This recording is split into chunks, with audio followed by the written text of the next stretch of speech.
ವಿಕಸಿತ ರಾಮ್ಜಿ ಯೋಜನೆಯು ಕೂಲಿ ಕಾರ್ಮಿಕರಿಗೆ 125 ದಿನಗಳ ಕೆಲಸ ನೀಡುತ್ತದೆ. ರಾಜ್ಯ ಉಪಾಧ್ಯಕ್ಷರು ಎನ್ ಮಹೇಶ್. ಚಾಮರಾಜನಗರ ಜಿಲ್ಲೆಯ ಭಾರತೀಯ ಜನತಾ ಪಾರ್ಟಿ ವತಿಯಿಂದ ವಿಕಸಿತ ಭಾರತ ರಾಮ್ಜಿ ಮಂಡಳಗಳ ಸಮಾವೇಶವನ್ನು ಕೊಳ್ಳೇಗಾಲ ವಿಧಾನಸಭಾ ಕ್ಷೇತ್ರದ ಯಳಂದೂರು ಪಟ್ಟಣದ ಡಾಕ್ಟರ್ ಬಿ.ಆರ್. ಅಂಬೇಡ್ಕರ್ ಸಮುದಾಯ ಭವನದಲ್ಲಿ ನಡೆಸಲಾಯಿತು. ಕಾರ್ಯಕ್ರಮವನ್ನು ಬಿಜೆಪಿ ರಾಜ್ಯ ಉಪಾಧ್ಯಕ್ಷರಾದ ಎನ್ ಮಹೇಶ್ ರವರು ದೀಪ ಬೆಳಗಿಸುವ ಮೂಲಕ ಉದ್ಘಾಟನೆ ನಡೆಸಿದರು. ನಂತರ ಮಾತನಾಡಿದ ಕಾಂಗ್ರೆಸ್ ಸರ್ಕಾರ ಮಹಾತ್ಮ ಗಾಂಧಿ ಉದ್ಯೋಗ ಖಾತ್ರಿ ಯೋಜನೆ ಎಂಬ ಹೆಸರನ್ನು ವಿಕಸಿತ ರಾಮ್ಜೆ ಎಂದು ಹೆಸರು ಬದಲಾವಣೆ ಮಾಡಿರುವ ವಿಷಯಕ್ಕೆ ಇದನ್ನು ವಿರೋಧ ಮಾಡ್ತಾ ಇದ್ದಾರೆ. ಕಾಂಗ್ರೆಸ್ ಸರ್ಕಾರ ಈ ಉದ್ಯೋಗ ಖಾತ್ರಿ ಯೋಜನೆಯ ಹೆಸರನ್ನು 7 ಬಾರಿ ಬದಲಾಯಿಸಿದೆ. ಆದರೆ ಗಾಂಧೀಜಿ ಹೆಸರನ್ನು ಬದಲಾಯಿಸಿ ರಾಮನ್ ಹೆಸರು ಬಂದಿದ್ದಕ್ಕೆ ವಿರೋಧ ಮಾಡ್ತಾ ಇದ್ದಾರೆ. ಮಹಾತ್ಮ ಗಾಂಧೀಜಿ ಉದ್ಯೋಗ ಖಾತ್ರಿ ಯೋಜನೆಯಲ್ಲಿ ಕೂಲಿ ಕಾರ್ಮಿಕರಿಗೆ 100 ದಿನಗಳ ಕೆಲಸಗಳನ್ನು ಕೊಡ್ತಾ ಇದ್ರು. ಆದರೆ ವಿಕಸಿತ ರಾಮ್ಜಿ ಯೋಜನೆ 125 ದಿನಗಳನ್ನು ಕೂಲಿ ಕಾರ್ಮಿಕರಿಗೆ ಕೆಲಸವನ್ನ ಕೊಡುತ್ತದೆ. ಮತ್ತೆ ರೈತರಿಗೆ ಬಿತ್ತನೆ ಮತ್ತು ಕೊಯ್ಲ ಸಂದರ್ಭದಲ್ಲಿ ರಾಜ್ಯಗಳು ನೀಡುವ ಸರಾಸರಿ ಕೆಲಸವನ್ನ 60 ದಿನಗಳವರೆಗೂ ಸ್ಥಗಿತಗೊಳಿಸಬಹುದು. ಇದನ್ನ ನಿರ್ಧರಿಸುವ ಅಧಿಕಾರ ರಾಜ್ಯಗಳಿಗೆ ಇದೆ ಎಂದು ತಿಳಿಸಿದರು. ಈ ಸಂದರ್ಭದಲ್ಲಿ ಯಳಂದೂರು ತಾಲೂಕು ಬಿಜೆಪಿ ಮಂಡಳದ ಅಧ್ಯಕ್ಷರಾದ ಅನಿಲ್, ಜಿಲ್ಲಾ ಪ್ರಧಾನ ಕಾರ್ಯದರ್ಶಿ ಮಹೇಶ್, ಮಹದೇವಸ್ವಾಮಿ, ಜಿಲ್ಲಾ ಉಪಾಧ್ಯಕ್ಷರು ವಿರಾಟ್, ಶಿವು ಹಾಗೂ ಜಿಲ್ಲಾ ಮತ್ತು ತಾಲೂಕು ಬಿಜೆಪಿ ಪದಾಧಿಕಾರಿಗಳು ಉಪಸ್ಥಿತರಿದ್ದರು. ಡಿಸೆಂಬರ್ 13, 2025 ಕೇಂದ್ರ ಸರ್ಕಾರ ಪಾರ್ಲಿಮೆಂಟ್ ಅಲ್ಲಿ ಒಂದು ಬಿಲ್ ಅನ್ನು ಮಂಡಿಸಿತು. ಅದೇನಂತಂದ್ರೆ ಉದ್ಯೋಗ ಖಾತ್ರಿ ಯೋಜನೆ ಇದೆಯಲ್ಲ, ಉದ್ಯೋಗ ಖಾತ್ರಿ ಯೋಜನೆಯಲ್ಲಿ ಕೆಲಸ ಮಾಡಿ ಅನುಭವ ಇರ್ತಕ್ಕಂಥವ್ರು ಇಲ್ಲಿ ಬಂದಿದ್ರು. ಮಾಜಿ ಹಾಲಿ ಗ್ರಾಮ ಪಂಚಾಯತಿ ಸದಸ್ಯರುಗಳು ಕೂಡ ಇಲ್ಲಿದ್ದಾರೆ. ಈ ಉದ್ಯೋಗ ಖಾತ್ರಿ ಯೋಜನೆಗೆ ಸಂಬಂಧಪಟ್ಟಂತೆ ಒಂದು ಬದಲಾವಣೆಯನ್ನು ಕೇಂದ್ರ ಸರ್ಕಾರ ಮಾಡುವಂತಹ ಒಂದು ಬಿಲ್ ಅನ್ನ ಪಾರ್ಲಿಮೆಂಟ್ ಅಲ್ಲಿ ಇಂಟ್ರೊಡ್ಯೂಸ್ ಮಾಡಬಹುದು. ಆ ಬಿಲ್ ಲೋಕಸಭೆಯಲ್ಲಿ ಚರ್ಚೆ ಆಯಿತು, ರಾಜ್ಯಸಭೆಯಲ್ಲೂ ಚರ್ಚೆ ಆಯಿತು, ಸೊ ಪಾರ್ಲಿಮೆಂಟ್ ಅಲ್ಲಿ ಪಾಸ್ ಆಯಿತು. ಡಿಸೆಂಬರ್ 13, 2025 ಪಾರ್ಲಿಮೆಂಟ್ ಅಲ್ಲಿ ಈ ಬಿಲ್ ಪಾಸ್ ಆಯಿತು.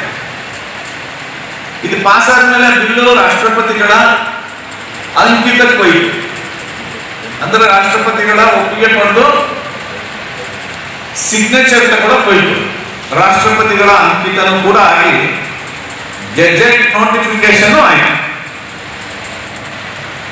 ಗೆಜೆಟ್ ನೋಟಿಫಿಕೇಶನ್ ಆಗ್ತಿದ್ದಾಗೇನೆ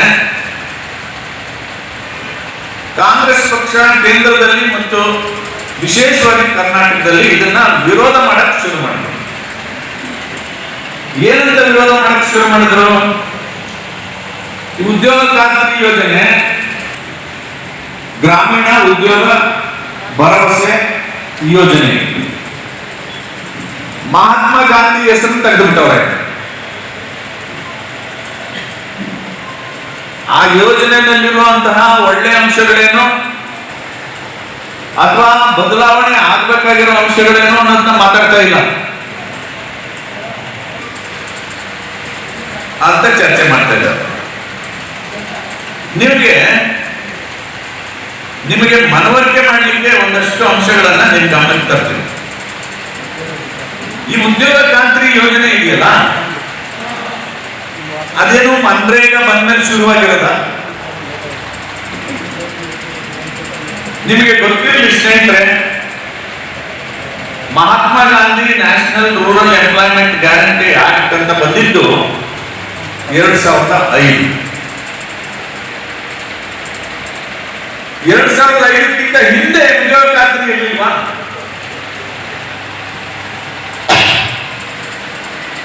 ಸುಮಾರು 48 ವರ್ಷಗಳ ಕಾಲ ಸ್ವತಂತ್ರ ಬಂದ ಮೇಲೆ, ಸ್ವತಂತ್ರ ಪೂರ್ವದಲ್ಲಿ ಬ್ರಿಟಿಷರ ಕಾಲದಲ್ಲೂ ಯೋಜನೆಗಳು ಇತ್ತು. ಗ್ರಾಮಾಂತರ ಪ್ರದೇಶದಲ್ಲಿ ಕ್ಷಾಮ ತಲೆದೋರಿ ಗ್ರಾಮಾಂತರ ಪ್ರದೇಶ ಜನರಿಗೆ ಉದ್ಯೋಗ ಇಲ್ಲ, ಆದಾಯ ಇಲ್ಲ, ಜೀವನ ಮಾಡಕ್ಕೆ ಕಷ್ಟ ಆಗಿದೆ ಅಂತ ಅನ್ನಿಸ್ದಾಗ ಬ್ರಿಟಿಷ್ ಸರ್ಕಾರ ಕೂಡ ಈ ಉದ್ಯೋಗ ಖಾತ್ರಿ ಯೋಜನೆಯೆಲ್ಲ ಒಂದಲ್ಲ ಒಂದು ರೂಪದಲ್ಲಿ ತಂದಿದೆ. ಸ್ವತಂತ್ರ ಪೂರ್ವದಲ್ಲಿ ಏನ್ ನಡೆದಿದೆ ಅನ್ನೋದ್ರ ಬಗ್ಗೆ ನಾವು ಹೆಚ್ಚು ತಲೆ ಕೆಡಿಸ್ಕೊಳ್ಳೋ ಅಗತ್ಯ ಇಲ್ಲ. ಸ್ವತಂತ್ರ ಬಂದ ಮೇಲೆ ಈ ಯೋಜನೆ ಯಾವ್ಯಾವ ಹಂತದಲ್ಲಿ ಯಾವ್ಯಾವ ಹೆಸರನ್ನ ಪಡ್ಕೊಂಡು ಬದಲಾವಣೆ ಆಗಿದೆ ಅನ್ನೋ ಅಂಶ ಮಾತ್ರ ನಾನು ನಿಮ್ಗೆ ಹೇಳಲಿಕ್ಕೆ ಬಯಸ್ತೀನಿ. ಮೊದಲನೇದು 1977, ಅದೊಂಥರ ಲ್ಯಾಂಡ್ ಮಾರ್ಕ್.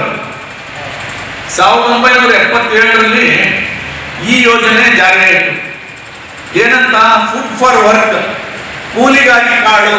ಈ ಪದ ಹೇಳಿದ್ರೆ ನಿಮ್ಗೆ ಅರ್ಥ ಆಗುತ್ತೆ. ಕೆಲವರು ಕೂಲಿ ಮಾಡೋದು, ರೇಷನ್ ತಗೊಳ್ಳೋದು, ಕೂಲಿಗಾಗಿ ಕಾಳು ಅಂತ 77ರಲ್ಲಿ ಫುಡ್ ಫಾರ್ ವರ್ಕ್ ಪ್ರೋಗ್ರಾಮ್ ಅಂತ ಬಂತು ಮೊದಲನೇದು. ಮತ್ತೆ 1980ರಲ್ಲಿ ಇದರ ಹೆಸರು ಬದಲಾಯಿತು. ಏನಂತ ಬದಲಾಯಿತು? NREP ಅಂತ. 80ರಲ್ಲಿ ಎಷ್ಟು ಜನ ಹುಟ್ಟಿದವರು ಇದ್ರಿ? ಕೈಯಲ್ಲಿ ನೋಡೋಣ. 80ರಲ್ಲಿ ನಿಮಗೆಲ್ಲ ಗೊತ್ತಿದೆ ಅಲ್ವಾ? 80ರಲ್ಲಿ ಇದು NREP ಅಂತ ಆಯಿತು. NREP ಅಂದ್ರೆ ನ್ಯಾಷನಲ್ ರೂರಲ್ ಎಂಪ್ಲಾಯ್ಮೆಂಟ್ ಪ್ರೋಗ್ರಾಮ್, ರಾಷ್ಟ್ರೀಯ ಗ್ರಾಮೀಣ ಉದ್ಯೋಗ ಯೋಜನೆ ಅಂತ 80ರಲ್ಲಿ ಹೊಸ ನಾಮಾಂಕಿತ ಆಗಿ ಬಂತು.